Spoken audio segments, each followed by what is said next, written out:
Можно ли найти тропический рай на севере Казахстана? Может ли пальма быть старше города, в котором она растет? Как связаны обычные консервы и необычные растения? Обо всем этом в новом выпуске проекта Welcome to Kazakhstan.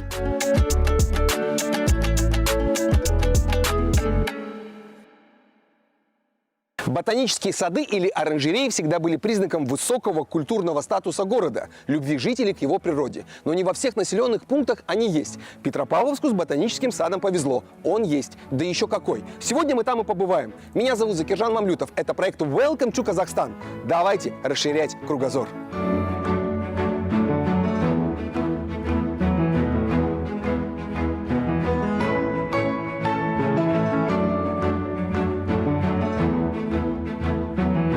Ботаническому саду Петропавловска более 100 лет. Чтобы узнать о нем больше, нам придется отправиться аж в 1912 год.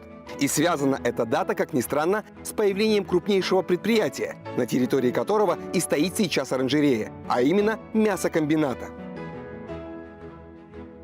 До начала Первой мировой войны еще 2 года, но снабжение армии продуктами уже важная строка расходов в военном бюджете Российской империи. И вот 1 марта 1912 года Николай II отдает приказ о строительстве в Петропавловске 2-го сибирского консервного завода.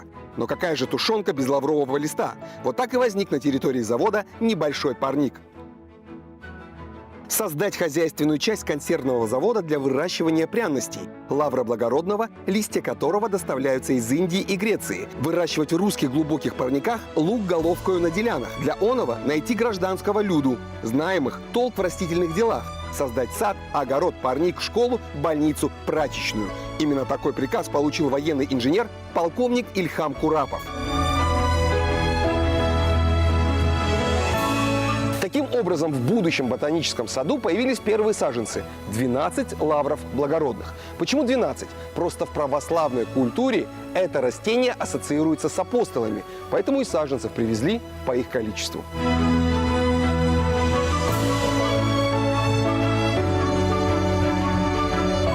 Лист, 12 деревьев, дюжина деревьев была передана из ботанического сада города Санкт-Петербурга. Это в 1912 году было. И эти деревья до сих пор не сохранились. Часть из них мы формируем как кустарник, а одно дерево для достоверности вот именно во взрослом состоянии оставили. Сейчас оно где-то высотой около 10 метров достигло.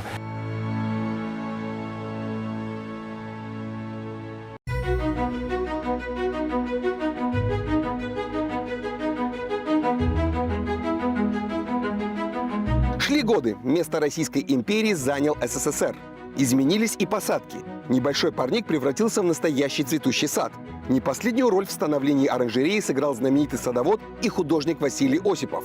Непревзойденный мастер искусства топиара. Он превращал деревья в настоящие скульптуры, формируя их крону. Видов растений тут так много, что они разбиты на естественные природные зоны. Есть в саду и мексиканская горка, и австралийское Нагорье. Трудно перепутать индийский лес и уголок Средиземноморья. Но особенно ценен пустынный уголок полковника Курапова. Ведь таким образом отдана честь основателю ботанического сада Ильхаму, или, как его еще называли в крещении, Николаю Курапову.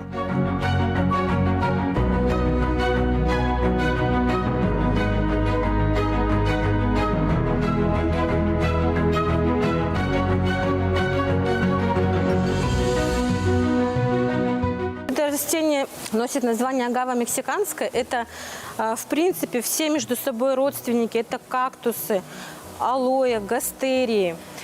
Вот такое растение в природе живет до 150 лет. Листы такого растения называют мечами, потому что, если по внешнему виду посмотреть, у него такие вытянутые, заостренные края листочков, и на краях у нее очень острые шипы. А на самом острие прям острый шип, как игла. Поэтому если к ней подходить, допустим, на фотографию или просто, то нужно прямо в таких перчатках с ней работать. Очень они острые. Агава цветет лишь один раз, а учитывая, что срок, отведенный агаве, превышает человеческую жизнь, увидеть ее цветы – настоящее чудо. И вот 2 года назад агава из Петропавловска зацвела. Об этом событии говорил весь Казахстан. Но сколько еще удивительных секретов таит в себе ботанический сад.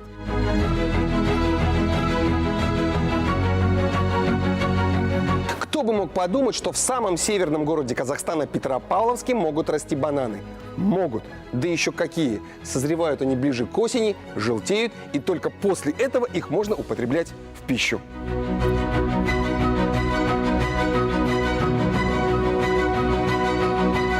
Самое старое дерево из растущих здесь – финиковая пальма. По подсчетам, ей около 240 лет. Ее саженец в 1795 году привез имам Хафиз Резепов, прапрадед Артура Резапова. Совершая хадж в Мекку, он решил взять с собой обратно благословенное растение. Первое время пальма находилась в Касимовской мечети, потом оберегалась в семье имама. Теперь эта семейная реликвия обрела свой приют в стенах ботанического сада. Живет такая пальма в природе. Родиной является Южная Африка. Живет она там до 1000 лет. Плоды этой пальмы очень полезны, очень питательны. Как и другие сухофрукты, плоды этой пальмы очень часто перевозят в другие страны.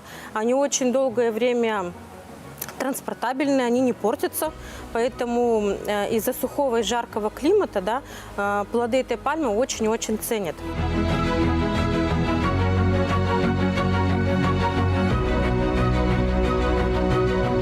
Но есть в саду и другие уникальные памятные экспонаты. К примеру, пальма первого президента Казахстана, которую Ельбасы Нурсултан Абишевич Назарбаев посадил в 2010 году. Совсем рядом растут подарки от Дариги Назарбаевой – тростниковая и кокосовая пальмы.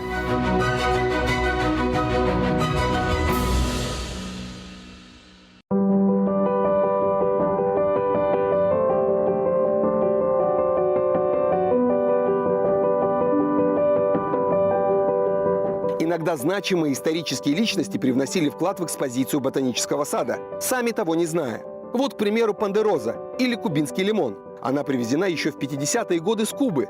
Там делегация пионеров встретилась с братом Фиделя Кастро Раулем Кастро. И в подарок от него петропавловским детям достались саженцы пандерозы. А вот это фиговое дерево, или как его еще называют, смоковница. Считается, что, сидя и медитируя именно под таким деревом, обрел просветление Будда.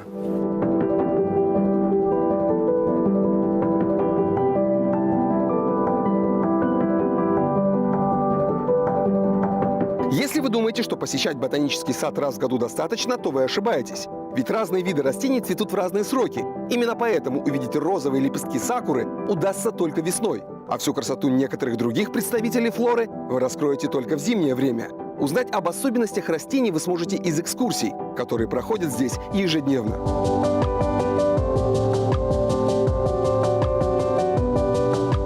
Экспозиция ботанического сада помимо оранжереи включает в себя вольеры с различными видами птиц, аквариумы с экзотическими рыбками, виварий для разведения животных.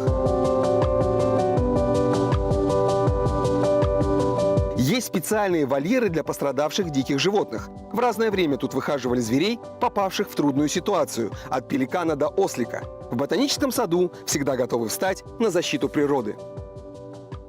В первом вольере там получается черепаха среднеазиатская, на втором этаже белка живет, кролик европейский. Здесь вот вьетнамские курочки, бентамки, лунь болотный – это представитель нашей фауны. В основном под рамки попадают дикие птицы, которые либо крыло сломано, либо улететь не могут. Символ Казахстана – это вот беркут. И, конечно, ботанический сад – это не только крытое здание оранжереи, но и общественное пространство вокруг нее. В 2020 году в ходе масштабной реконструкции сквер около ботанического сада преобразился. Если раньше время его работы ограничивалось 16:00, то теперь полюбоваться красотами природы можно даже в темное время суток. Более того, растения получили индивидуальную подсветку, и посещение ночного ботанического сада стало излюбленным времяпрепровождением горожан и гостей региона. Не у всех есть возможность посещать Южную Америку или Африку, Австралию или Средиземноморье. Но пока есть на Земле подобные уголки рая, как Петропавловский ботанический сад, любой может прочувствовать себя настоящим исследователем и путешественником. Ведь что может быть прекрасней, чем познавать природу родной планеты?